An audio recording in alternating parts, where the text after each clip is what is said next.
Tugiye kurebera hamwe igice cya mbere cy'imigani y'imigenurano se cyangwa imigani migufi ya Kinyarwanda. Akenshi ubwira umuntu umugira inama, umuhana, umugaya, umuseka se cyangwa umucyurira. Icyo ni cyo gihe bakunda gukoresha imigani y'imigenurano. Umugani wa mbere duhereyeho ni hakomera imfubyi ifuni iroroha cyangwa se iragororwa. Hakomera imfubyi ifuni iragororwa. Ababiri bagiye inama baruta umunani barasana. Haguma umwami ingoma irabazwa. Ababiri bakika umwe cyangwa se banesha umwe. Akaje mu buro barashyana. Ababiri bateranya abeza. Akarya amagi ni kabwejura. Ababiri bica umwe.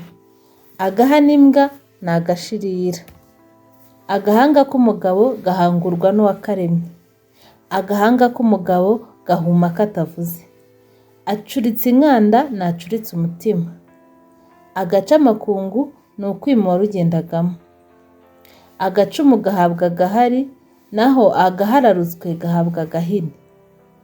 Agacumu kazaguhorera numenye uwagacuze. Agahararo ni kabuza agahararuko. Agasinde iyo kajya kumanyuka karabira. Agasore gahimba kandi kataraza. Agasore gashima akandi kaguye. Agasore ndarishokoje ni karushinga. Agasozi gashira inshuti ni gashira abashinyaguzi. Agasozi gashizeho abagabo imbwa zikwiza amazina. Agasozi gataramye inka kamanuka indi, cyangwa se agasozi kazamutse inka kamanuka indi. Aho uniga urahasanga umuhogo. Aho uniga urahasanga umuhogo. Aho uramvuye ingoma ikarenga uharambura indi. Aho usanze ubwoba uhatera kabiri. Aho ushishiye niho utetera. Aho ushishiye niho utetera. Aho ushyinguye amagara nuhashyira ubugi bw'icumu. Aho utizeye umugeni nuhanga umugayo.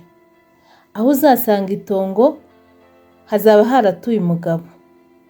Agatsirikwa ntigahere ni amenyo ya ruguru. Agaturanyi gashya gatera amabavu, cyangwa se agahini gashya gatera amabavu. Agatwenge gaca hejuru y'agahinda. Ahabaye imanga ntiharagirwa inka. Ahabaye induru ntihaba indagiro. Ahabaye ishyamba abana ntibaharagira. Ahageze icyuma haba inkovu. Ahagukanze nuhatega inuru. Ahaje ubwanwa haba hanze ubwana. Ahaje ubwanwa haba hanze ubwana. Ahakize hitwa inkovu. Akari mu rugo karugwa imbere. Akarya umuhini kaba gasotera isuka se cyangwa kaba kototera isuka. Akaryana mu nkanda akaryana no mu ihururu. Akaryi k'imyenda ka cyane kishyura iminigo. Akaryi k'imyenda ka cyane kishyura iminigo. Akaryoshye gasenyera imbwa. Akaryoshye kataye imbeba munsi y'ibuye. Akaryoshye ntigahora mu itama. Akaryoshye ntikabitswa itama. Amagara make asenyesha ku rusika. Amagara ni nk'amazi araseseka ntayorwa. Amagara ntaguranwa amagana. Amagara namera aramirwa. Amagara yera rimwe ntiyera kabiri. Amagara y'uruzingo ni umunyotwe. Amage iyo yaje arisha umugabo igikoba. Amagi iyo avuyemo nyina arabora.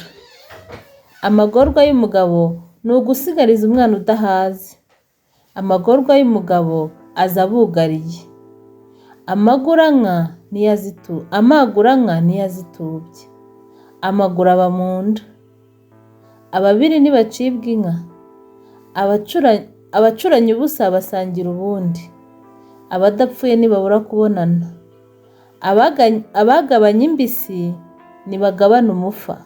Ahangaha bivuze ko nimba mwananiwe gusangira imbisi ngo muteke mu nkono imwe ntabwo mwasangira bihiye. Abagabo babiri ntibabana mu nzu imwe. Abagabo bararya imbwa zikishyura. Abagira amenyo baraseka. Agahugu Imana yagusasiye ntukarenga. Agahugu k'abagore ntikabura amazimwe. Agahugu karimo indushyi abapfu ntibabura amazu.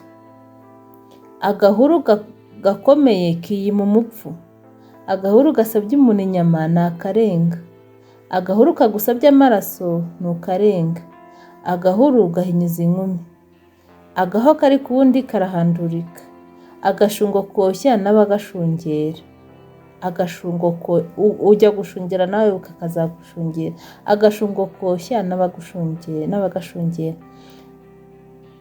agashyitsi kari kera kavumbika umuriro, agashyo kabaga amatungo y'abandi ntikabura ubugi, agashyo kabaga imfura ni uguturana, agasiga karira imfusha gahora karegetse, agasozi gaterera ugatega inshuti, agasozi kabyiruye imaze ntikabura impagarara. Ni icyo gice cya mbere cy'imigani y'imigenurano.